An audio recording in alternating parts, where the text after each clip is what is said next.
여러분 안녕하세요. 반갑습니다. 오늘은 2025년 1월 15일 수요 성경 공부 시간입니다. 사도행전 속으로 61번째 시간 달려보도록 하겠습니다. 자, 오늘서부터 21장을 시작을 하는데요. 이제 지난 시간에 말씀을 드렸지만 사도 바울은 3차 전도 여행을 마치게 되죠. 이제 아가보 지역, 고린도 교회가 있었던 그 아가보 지역, 이제 그곳에서 이제 마치고 난 다음에 빨리 오순절날이 이르기 전에 예루살렘으로 돌아가기로 그렇게 마음을 먹고 이제 제일 빠른 길 바다로 이제 배를 타고 가는 길을 택했습니다. 하지만 바울을 죽이려고 하는 유대인들의 음모가 있었기 때문에 이제 육지로 돌아가기로 작정을 하게 되죠. 그래서 이제 마게도냐 지역을 거쳐서 이제 드로아라는 곳에 이르게 되었고, 이곳에서 이제 아소라는 항구에서 배를 타고 예루살렘으로 향하게 됩니다. 자, 그러던 중 이제 밀레도라는 곳에 도착을 해서 이제 에베소 지역에 가까운 데인데요. 이곳에서 이제 에베소 교회의 장로들을 택하게 되죠. 청하게 되죠. 그 장로들을 다 불러서 이제 마지막 그들과 인사를 나누게 됩니다. 마치 유언과 같은 그러한 권면의 말씀을 사도 바울은 교회 지도자들에게 하게 됩니다. 제일 중요한 것은 결국은 이겁니다. 당신들이 이제 교회 지도자로서 예수 그리스도께서 피로 세우신, 피값을 치러서 세우신 이 주님의 몸된 교회를 잘 보살피도록 부름받은 사람들이다. 그러니까 당신들은 눈물의 기도와 그 하나님의 말씀으로 잘 맡겨진 사명 감당하라고 그렇게 마지막 부탁을 하고 난 다음에 그들의 목을 껴안고 울고 입을 맞추고 마지막 이제 인사를 하게 되죠. 사실 참 마음이 찡한 그런 장면입니다. 자, 그리고 이제 밀레도에서 배를 타고 예루살렘으로 향하게 되는데요. 그 여정을 한번 지도로 다시 한번 또 확인해 보도록 하겠습니다. 자, 지도 보겠습니다. 자, 이제 여기서 이제 여기가 이제 아가보 지역이거든요. 예, 화살표 보십시오. 자, 이거를 여기서 이제 원래는 배를 타고 가려고 했지만 계획을 바꿔서 이제 이 마게도냐 지역 빌립보를 거쳐서 드로아로 갑니다. 드로아. 자, 이곳에서 이제 여기서 이제 원래는 이제 이 소아시아 지역으로 오늘의 여기가 지금 터키 지역이거든요. 여기서 이제 걸어서 이제 가려고 했지만 그러면은 이제 아무래도 오순절날에 이르기까지 도착하는 것은 불가능하다는 판단이 된 거죠. 그래서 이제 드로아에서 요 아소, 이제 여기가 이제 항구 도시 아닙니까? 아소로 내려가서 여기서 배를 타고 이제 쭉 뭐 마들렌에 뭐 기오, 사모, 고스 아무튼 요렇게 거쳐서 여기 사모 여기 거쳐서 밀레도라는 곳에 도착을 하죠. 이곳에서 이제 에베소 장로들을 만나서 이제 눈물의 이별을 하고 난 다음에 이곳에 배를 타고 고스 로도라는 이 섬을 앞을 지나서 이 바다라라는 곳에 이제 이르게 되죠. 여기도 항구 도시인데 여기서는 뭐 그냥 머물러 잠깐 휴식을 취한 다음에 바로 이제 여러분 여기가 이 바다가 지중해입니다. 지금 현재 지중해입니다. 그리고 여기가 지금 현재 터키고요. 현재 여기가 지중해고요. 여기가 그리스고요. 잘 아시겠죠? 여기가 이제 이집트고요, 여러분. 자, 여기가 이제 그 유명한 예루살렘이 있었던 곳이죠. 그래서 바다로 지중해를 건너서 이렇게 갑니다. 여기 구브로라는 섬이죠. 여기서 이제 이게 원래는 이게 이제 여기 오늘로 말하면 헬라어로는 키프로스라는 곳이고요. 영어로는 사이프러스라는 곳인데 아주 굉장히 유명한 관광지죠, 지금도. 근데 요 구브로가 이제 바나바의 그 고향 땅 아닙니까? 어쨌든 이 구브로 섬을 사도 바울과 바나바가 처음 1차 전도 여행 때 제일 먼저 갔던 곳이 이 구브로 지역 아닙니까? 자, 이제 이 구브로 섬을 바라보면서 이제 도착한 곳이 이 두로라는 곳입니다. 두로. 이제 알겠죠? 여기 두로. 이제 두로에서 이제 예루살렘으로 내려가려고 이제 계획을 한 거죠. 자, 이제 두로의 공항에 도착을 했을 때, 자, 이제 어떤 일이 일어나는가? 이곳에서 이제 제자들을 만나게 됩니다. 자, 우리 문제를 한번 더 보도록 하겠습니다. 문제를 보겠습니다. 자, 밀레도에서 에베소 교회 장로들과 이별을 한 뒤 배를 타고 떠나 두로에 도착한 후 제자들이 찾아와 전한 말은 무엇이며 그에 따라 바울은 어떻게 합니까? 자, 이제 여기 와서요. 이제 자 보세요. 두로에 도착을 하니까 그곳에서 이제 제자들이 있었겠죠, 아무래도. 자, 그래서 제자들을 만나서 반갑게 만나고 그곳에서 이제 일주일 동안 있으면서 이제 제자들과 함께 있다가 제자들에게 성령의 감동이 옵니다. 그리고 제자들이 어떤 이제 일종의 예언의 말씀, 성령께서 감동하셔서 알려주시는 그 말씀을 사도 바울에게 전하는 겁니다. 어떤 말씀을 전했는지 우리 4절 한번 보겠습니다. 자, 4절. 제자들을 찾아가서 거기서 2대를 머물더니, 예? 2대, 요 2대는 일주일을 말합니다.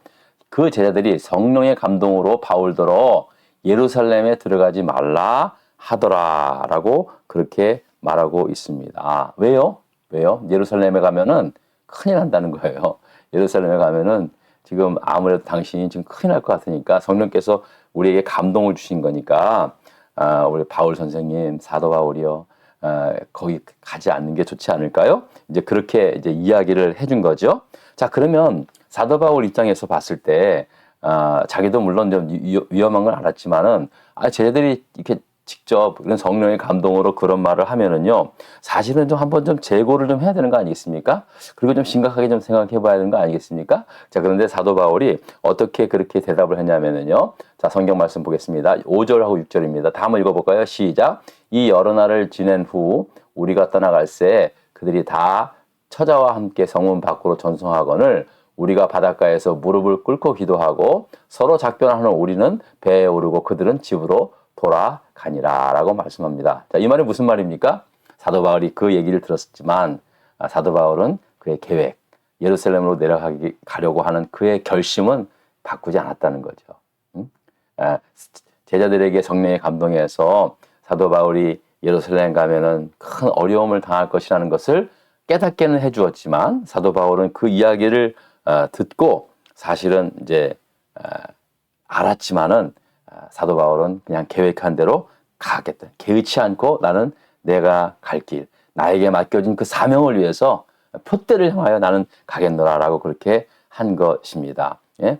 사실은 앞선 시간에도 말씀을 드렸지만 사도 바울은 뭐 몰랐겠습니까? 제자들도 알았는데 제자들이 성령의 감동했으면 뭐 사도 바울에게는 성령의 감동 안 했겠습니까? 충분히 사도 바울도 이미 알고 있었던 것이죠. 그런데 이제 그 개의치 않고 그냥 가겠다는 거예요. 예루살렘에 가면은 그야말로 무시무시한 일들이 일어날 것임을 사도 바울이 잘 알고 있었지만은 그냥 순종하며 가는 것입니다. 그러니까 성령께서 이제 사실 이것은 막으신 것이 아니라 알려주신 거예요. 이런 일이 있다는 것을. 근데 이제 이런 위험한 상황이 있으니까 가지 말라고 했던 것이죠. 자, 그리고 이제 두로를 떠나서 이제 둘레마이에서 가이사랴로 이르게 됩니다. 지도를 한번 다시 한번 보겠습니다. 여기가 어디 지역이냐면요. 자, 여기가 앞으로 좀 가야 되겠죠? 지도를 좀 보시면은.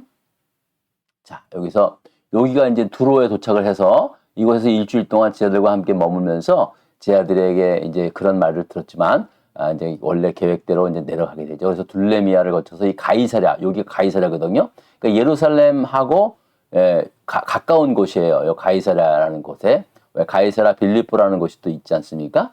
자, 근데 여기서 이제 여기에서 도착을 하게 됩니다. 자 보세요, 또. 자, 이 가이사랴에 도착을 하니까 누가 있었냐 하면은 가이사랴에 그 유명한 빌립이 있었어요. 누구냐면 초대교회의 7 집사라 그러죠. 근데 제가 말씀을 드렸지만 요즘에 말하는 그것을 우리가 집사라고 말하지만 요즘 말하는 집사의 개념이 아닙니다. 완전히 사역자예요. 초대 예루살렘 교회를 섬기기 위해서 최초로 세워진 7명의 사역자 중 하나였던 빌립이라는 사람의 집에서 잠시 머물게 된 것입니다. 자, 말씀을 드렸지만 우리 빌립 하면 제일 유명한 것은 이디오피아 내시가 이사야서를 병거를 타고 가면서 이제 예루살렘에서 제사를 드리고 그의 고향으로 이제 탁 가는데 병거를 타고 가면서 이사야서를 읽는데 뭔 말인지 몰랐을 때 이제 빌립이 나타나지 않습니까? 그에게 올라가서 병거를 타고 같이 그 이사야 말씀을 풀고 이 이사야서 그가 읽었던 것이 53장이었거든요. 이 말씀이 바로 예수 그리스도에 대한 말씀이라는 것을 가르쳐주면서 복음을 전하죠. 그리고 이디오피아 그 내시가 이제 바로 내려서 이제 물가에서 세례를 받지 않습니까? 자, 그 일을 이제 했던 그 빌립이라는 집에 사도 바울이 머물면서 그곳에서 이제 머물게 되는 거죠. 이제 좀 잠시 휴식을 하면서 머물게 되는 거죠. 자, 그런데 그 집에 있다가 유대에서 온 아가보라는 선지자를 만나게 됩니다. 자, 근데 이 아가보라는 선지자도 또 바울에게 이런 예언을 하는 것입니다. 자, 어떤 예언을 했는지 또 말씀을 또 보도록 하겠습니다. 자, 10절, 11절입니다. 다 같이 읽겠습니다. 시작. 여러 날 머물러 있더니 아가보라 하는 한 선지자가 유대로부터 내려와 우리에게 와서 바울의 띠를 가져다가 자기 수족을 잡아매고 말하기를 성령이 말씀하시되 예루살렘에서 유대인들이 이같이 이 띠 임자를 결박하여 이방인의 손에 넘겨주리라 라는 그러한 예언을 하게 되는 것입니다. 아가보라는 선지자가 와서도 바울이 메고 있는 그 띠를 달라 그래가지고 이 띠를 자기 몸을 이렇게 수족을 묶는 거예요. 그러면서 당신이 이제 예루살렘 가면은 이렇게 당신을 결박해서 이방인들 손에, 로마 군인의 손에 넘겨줄 것이다. 당신 죽을 것이다. 이제 그런 예언을 하게 된 것입니다. 자, 그러면은 이렇게 이제 이 예언의 말대로 사도 바울이 죽을 수도 있는 상황인데 사도 바울 입장 같았으면 여러분은 어떻게 했어요? 자, 앞서서 두로에서 제자들이 말려, 또 이번에 또 아가보라는 선지자가 와서 또 말려. 예. 그러면 사실은 저 같으면은요, 성령께서 가지 말라는 뜻이구나라고 그냥 머물렀겠어요. 그냥 가지 말고 아니면 피하던가 아니면 다른 지역에 가서 좀 이렇게 휴식을 취하면서 그렇게 있었던 것이 그게 누구나 다 생각하는 그런 그 가능성이 누구나 생각하는 거 아니겠습니까? 자, 그리고 또 사실은요, 굳이 그런 예언을 하지 않아도 이미 그 당시에 이 사도 바울은요, 전통 유대인들에게 있어서는 배신자였어요. 예? 그래서 누구든지 이 유대인들 눈에 사도 바울이 띄면은요, 붙잡아서 죽여도 될 만한 그런 인물이었단 말이에요. 그러니까 사실은 굳이 그런 예언이 없어도 사도 바울은 이미 예루살렘에 들어가서 예루살렘 가운데 그 자기를 알아본 사람들에 의해서 죽을 수도 있다라고 하는 위험은 이미 감지된 상황인 거예요. 예?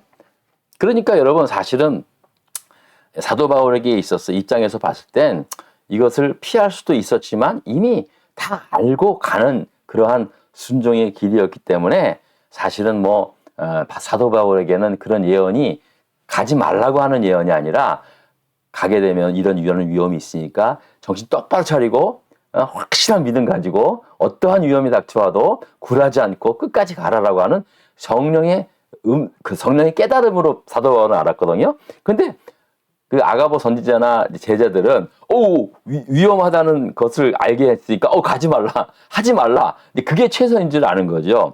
저는 여기서 참 은혜를 받은 게 뭐냐면은요. 사실 성령께서는 사람들을 마음을 심령을 통해서 알려주는 거예요. 근데 우리가 성령께서 알려주는 것하고 하지 말라는 것하고는 구분이 돼야 돼요. 우리가 이제 그런 일을 하기 위해서는요. 사실은 굉장히 어려움이 있다는 것을 성령께서 깨닫게 해주세요. 여러분 안 그렇습니까? 네, 여러분 가령 예를 들어서 제가 이제 제가 신학을 하기로 결심을 하고 정말 목사로 되기로 결심을 했을 때 성령께서 막 제 마음을 감동시켜서 막 새벽에 일어나게 하시고 새벽 기도를 시작하게 하시더라고요. 그러면서 제 마음속에 이제 깨달음을 주시죠. 성령께서 와가지고 야 너는 신학교 가라 그렇게 한 거 아니에요. 그런 어떤 감동을 먼저 주시고 기도하면서 이 길이 얼마나 어려운 길인가를 이제 알게 하고 또 주변 사람들이 다 반대하는 거예요. 가지 마라. 너 교회에 어려운 일 하느냐. 너 교회에서 그냥 집사로 얼마나 열심히 하는데 교회 집사 되고 장로 돼서 그렇게 해라. 그런데 알긴 알죠. 그런데 그렇다고 해서 제가 그 말에 성령께서 그 말이 하지 말라는 말은 아닌 거예요. 똑같은 거예요.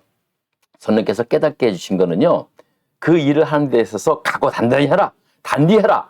마음 단디 먹고 해라는 그런 뜻일 수 있고 또 진짜 막을 수 있어요. 그러니까 이거를 잘 분별을 해야 돼요. 그러니까 결과적으로 봤을 때 이 제자들이나 아가보 선지자는요. 어떻게 보면 사도 바울이 가려고 하는 성령께서 인도하시는 길을 막는 길이 되는 거예요. 여러분 이해하시죠? 그러니까 우리가 기도 좀 한다고 하고 성령께서 역사하신다고 하도 그가 괜히 성령께서 깨닫게 하신 거를 갖다가 내 인간적인 생각으로 위험한 일이 있으니까 하지 마. 이렇게 막을 수 있다는 거죠. 다는 아니지만. 여러분 제 말 무슨 말인지 알겠죠? 그러니까 우리가 항상 신앙생활 하는 데 있어서요.